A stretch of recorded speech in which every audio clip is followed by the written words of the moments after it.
You ever get tired of all the silver bullets presented to us as educators? The things that are promoted as like, this thing is going to make it all better. I've seen a lot in my day, been around the block a few times with silver bullets, and I'm here to tell you, colleague, there are no silver bullets, but there are swords.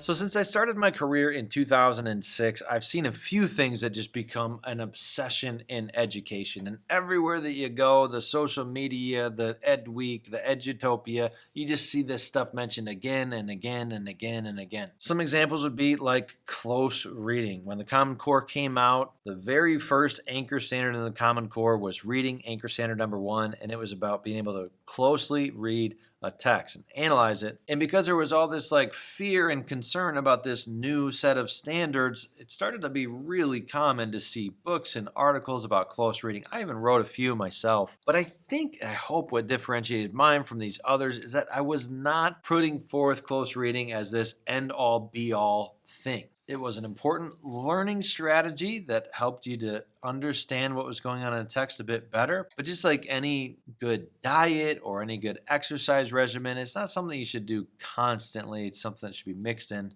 with other activities. Another silver bullet I remember from back in the day is project-based learning. What if instead of giving our students traditional units with assessments and quizzes where the students are just building knowledge about things that aren't really real world? What if we let them solve real world problems? What if we develop projects that were our summative assessments? And to do these projects well, you'd have to use information from science and history and so on, but you'd actually be putting it into practice in a real way. So whole schools were created that were PBL. If you teach in a school that was built during this craze, it's likely that even the floor plan of the school was built to facilitate this kind of learning. The trouble, of course, is that PBL didn't solve for some of the fundamental principles of learning. It didn't magically erase knowledge gaps. It tended to advantage the advantaged more than the disadvantaged. Yet another would be social emotional learning. Again, not a bad thing. Project-based learning, not a bad thing. Close reading, not a bad thing. But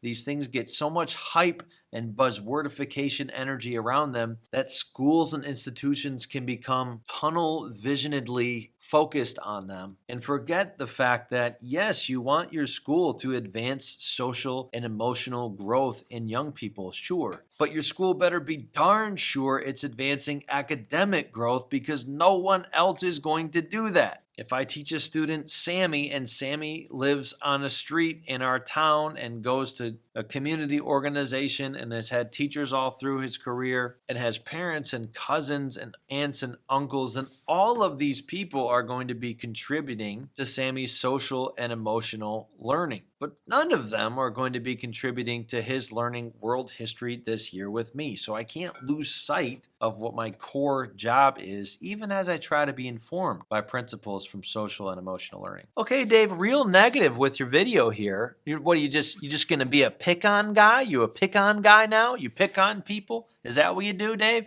Is that how far you've stooped? Are you a stooper, Stuart? No, calm. Let's bring it back. I do have something practical to share with you. The best thing that you can do as a teacher is not to get caught up in the latest hype. It's instead to focus on the timeless fundamentals of this job. The things that, if you become good at them this year, you'll still be glad that you became good at them in 20 years. In my book, Will to Learn, How to Cultivate Student Motivation Without Losing Your Own, I outline 10 strategies that are really efficient for improving student motivation over time. And strategy 2 is improve at one thing.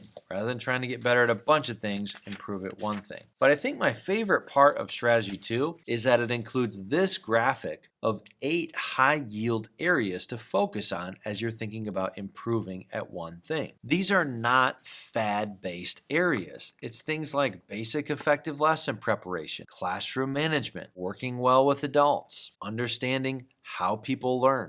This is stuff that's not going to stop being useful when the latest thing comes down the pike, the latest buzzwordified silver bullet presenting thing. Which, by the way, don't be cynical and just ignore all that stuff. Take from it what you can take, but hold fast to that which is proven with time. I promise you will not regret it. Cheers, colleague.